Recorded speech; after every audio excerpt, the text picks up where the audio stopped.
अस्सलाम वालेकुम रहमतुल्लाहि व बरकातुहू। आज हम बात करेंगे एडवर्स चाइल्डहुड एक्सपीरियंस की और इसका आप या मेरी ज़िंदगी पे कैसे असर पड़ता है।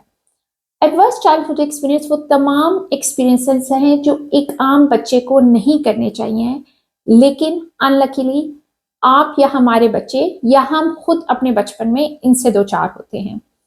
ये अमेरिका से रिसर्च शुरू हुई, लेकिन आज ये पूरी दुनिया में फैल चुकी है और सोशल वर्कर्स या चिल्ड्रन सर्विसेज का जो मेन पार्ट है वो इसी बेस पे अपना रिजल्ट या अपना असेसमेंट करते हैं।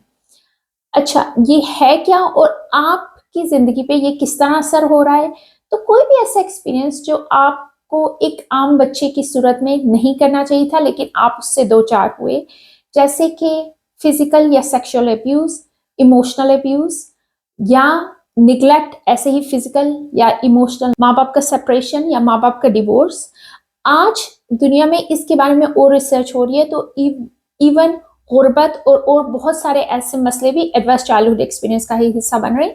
लाइक बच्चे जो वॉर जोन में रहते हैं सारी जिंदगी, ऑफ कोर्स उन पे भी एडवर्स चाइल्डहुड एक्सपीरियंस का असर होता है। नाउ हम ये कहेंगे कि एक बच्चा जो वॉर जोन में है और एक बच्चा जो घर में माँ बाप की मार धाड़ देख रहा है, इसमें इक्वालिटी कैसे हो सकती है? बिल्कुल हो सकती है। वो इसलिए क्योंकि आपका बच्चा जो घर में देख रहा है और वो बच्चा जो वॉर जोन में है, उन दोनों की लाइफ डिफरेंट है, लेकिन उनका एक्सपीरियंस और उनकी फीलिंग्स शायद डिफरेंट इतने ना हो। मैं आपको इसकी एक सिंपल एग्जांपल देती हूँ। आप जंगल में जा रहे थे, आपके सामने एक लायन आया, एक शेर ने आप पे हमला कर दिया। अब आप या तो भागेंगे वहां से या उसको फाइट करना शुरू करेंगे। यही तीनों तरीके हैं, फाइट, फ्लाइट एंड फ्रीज। इसके बारे में मैंने अमिगडाला और फाइट फ्लाइट फ्रीज के हवाले से एक वीडियो पहले भी शेयर की हुई है। ये इमरजेंसी रिस्पॉन्स होता है, स्ट्रेस रिस्पॉन्स होता है। अच्छा, ये हुआ अगर हम जंगल में गए, लेकिन व्हाट, वो शेर हर रोज मेरे घर आता है शाम को और वो वैसे ही चिंघाड़ता है जैसे एक शेर चिंघाड़ता है। आप समझ के होंगे कि मेरा मतलब शेर से क्या है। वो उसके लिए हमें जरूरी नहीं कि हम असल जंगल में उससे मिलने जाए, वो भी मेरे घर आ सकता है। और मेरी बच्चे जब उस शेर से मुझे पिटता देखेंगे या आपको पिटता देखेंगे, तो उन बच्चों पे भी वही असर होगा जो एक जंगल में बच्चा खड़ा अपने माँ बाप को शेर के हाथों खत्म होते देख रहा है। सो आप समझ रहे हैं कि चाहे वो वॉर जोन हो या एक नॉर्मल लाइफ जिसको सो कॉल्ड नॉर्मल हम कह देंगे, उसका इम्पैक्ट इक्वल है। एक माँ बाप जो बच्चों को मारते हैं, और इंडिया, पाकिस्तान, बांग्लादेश में तो ये बहुत कॉमन है, हम फिजिकल चेस्टाइजमेंट को कभी भी बुरा नहीं समझते। हम समझते हैं ये पेरेंटिंग का एक कंपोनेंट है, एक बहुत खास हिस्सा है जिसमें बच्चे को मारना हमारा हक है। अगेन उसका इम्पैक्ट भी एडवर्स चाइल्डहुड एक्सपीरियंस ही है। अब इन एक्सपीरियंस का असर हमारे बच्चे पे हो क्या रहा है या हम पे क्या हो रहा है? अगर हम बचपन में इन सारे मुश्किलात से दो चार हुए हैं तो हम पे क्या असर हो सकता है? अच्छा, इसमें बहुत बड़ी रेंज है, कुछ भी बच्चा रिएक्ट कर सकता है। हमारे पास बच्चे वो भी आते हैं जो बिल्कुल शट डाउन हो चुके होते हैं, वो स्कूल में नहीं पढ़ना चाहते, वो बाहर नहीं जाना चाहते, वो सोशलाइजेशन नहीं करते, वो अफेक्शन इमोशंस शो नहीं करते, वो बिल्कुल एक, या फिर वो बहुत क्लिंगी हो गए हैं किसी एक एडल्ट के साथ, यानी उसके साथ चिपके रहेंगे। तो डिफरेंट अटैचमेंट स्टाइल्स हो जाते हैं, फ्राइटन, फेयर आ जाता है उनकी लाइफ में।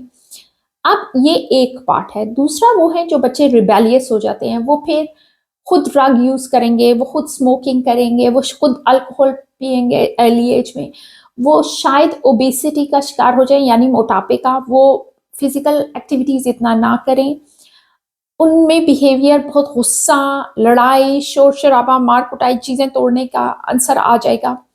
इसके अलावा जब हम हेल्थ लेवल पे देखते हैं तो हम फंक्शनल और नॉन फंक्शनल इलनेसेस कहते हैं। बहुत सारे फंक्शनल इलनेसेस इसमें एड अप हो जाते हैं, इन्फ्लेमेटरी बाउल सिंड्रोम, बहुत सारे और इलनेसेस जो हम या तो साइकोलॉजिकली स्ट्रेस की वजह से हमारे में आ जाते हैं, या उनका शायद एक्चुअली कोई इलनेस डिसऑर्डर क्रिएट कर लेती है बॉडी में इंसान। फॉर एग्जाम्पल, एक इंसान को डायबिटीज हो सकता है, बच्चों को डिप्रेशन अर्ली एज में हो सकता है, बच्चों को हार्ट इश्यूज अर्ली एज में हो सकते हैं, और इवन अर्ली डेथ तक हो सकती है। जब हम ये कहते हैं इस घर में तो हर वक्त मौत आई रहती है, तो हमें देखना पड़ेगा कि क्या वजह है, या इस घर में तो हर वक्त बीमारी रहती है, बच्चे बीमार ही रहते हैं, तो उसकी वजह क्या है? शायद बच्चा उस डर से कि ये क्या हो रहा है घर में, कितनी लड़ाई मार कुटाई है, वो अपने ऊपर ले लेता है। वो हर दूसरे दिन बीमार रहता है क्योंकि उसे ये लगता है कि जब वो बीमार होता है तो शायद माँ बाप कम लड़ते हैं, लेकिन जब वो बीमार नहीं होता तो माँ बाप की लड़ाई फिर शुरू हो जाती है। तो आप देख रहे हैं कि वो फिर अपनी जात पे वो चीजें लेना शुरू कर देते हैं। सेल्फ हार्म बहुत कॉमन होती है, सुइसाइड भी हो सकती है, सुइसाइडल अटेम्प्ट। अच्छा, बच्चों में मूड स्विंग्स बहुत कॉमन हो जाते हैं।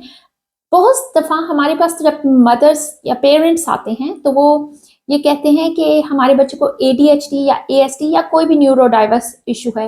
एक्चुअली जब हम असेस करते हैं तो पता चलता है उनमें कोई भी न्यूरो डाइवर्स इशू नहीं था। वो बेसिकली घर के डिसफंक्शनैलिटी की वजह से, घर के इस तरह के माहौल की वजह से अपने ऊपर ले लेके इस तरह की लाइफ उन्होंने क्रिएट कर दी, इस तरह की पर्सनैलिटी क्रिएट कर दी, जिसकी वजह से हमें लगता है कि बच्चे में या तो ऑटिज्म है या फिर ADHD है। अब उस बच्चे का शायद अटेंशन स्पैन बहुत कम रह गया है, उसमें सोशल स्किल्स जो आम बच्चों में होते हैं वो उस तरह नहीं रहे। अच्छा, ये तो हो गया कि हमें पता चल गया कि एडवर्स चाइल्डहुड एक्सपीरियंस का हमारी ज़ात पे कोई असर पड़ सकता है या हमारे बच्चों पे कोई असर पड़ सकता है। अब इसको चेंज कैसे किया जाए?